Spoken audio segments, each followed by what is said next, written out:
Welcome back to Box. Today's toy, Manipple Studio Armor Batman.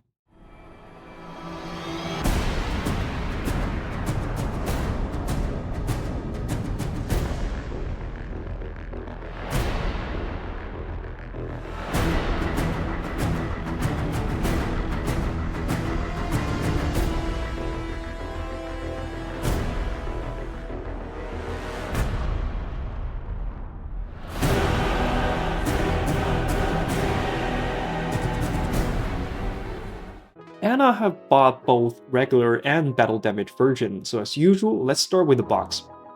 So the front of the box is a screenshot as usual from the movies, and you could see the product number by the side of the cover. Turning to the back of it is the logo of Manipple Studio and the sketch of Gotham City. And upon opening, you get two packages of accessories. Of course, there is a notification, and now without further ado, let's start with the body. Just look at how gorgeous this is.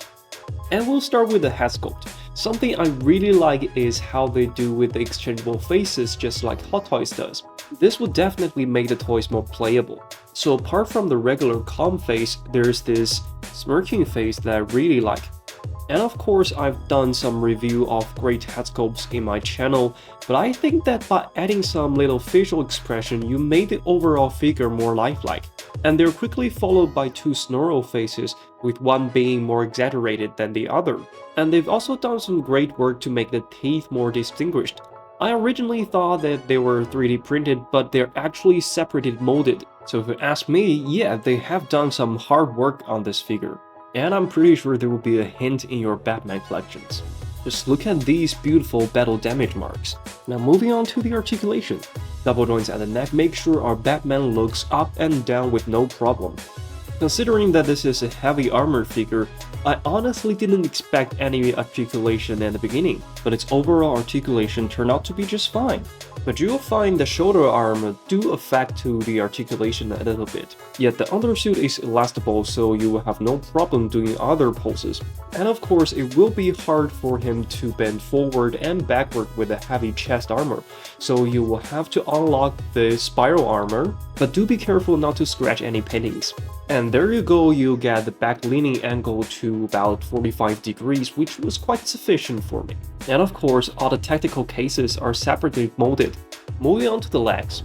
Well, there is something that I'm less satisfied about, because they've used an alloyed feet which was highly unnecessary. It was simply too heavy for such a small figure. The joint on the hips just can't hold this weight. With that being said, you may wonder that how come such an immature problem come across with a toy studio that had been making toys since 2017? Well, the answer is quite simple but unexpected, because most of their previous products were much more like accessory packages. So this is their actually first fully self-customized toy set, top down from the head sculpt to the body along with the accessories. And to be honest with you, they do have made some modifications. You will see that from their last Superman, the cape was a nightmare, but this time, its overall dripping effect was greatly improved. Almost all of the upper chest armor has been newly molded, but of course the battle damage version does not have a light up function. So which one do you like better? The regular or the battle damage one? Leave comments to let me know. Moving on to the accessories. I'll start with my personal favorite, the Kryptonite Spear. The whole spear was made of transparent PVC material with the metallic paint applied to it afterwards. Unlike other toys of PVC material, this spear has shown great excellency with detail and sharpness, but there are a little bit painting that goes out of range at the overlaps. Now just think of it as a glowing effect. The next one is this feed case for the Kryptonite grenade. A few people are talking about this, but all of the three grenades are separable, so you could have Batman holding the grenade, or you could simply put the feed case on the belt. And of course you've got the grapnel with this asymmetry design. But the grenade launcher was just about basic, because in the movies you were supposed to be able to put the grenade into the board, but for this one getting it out would be a problem.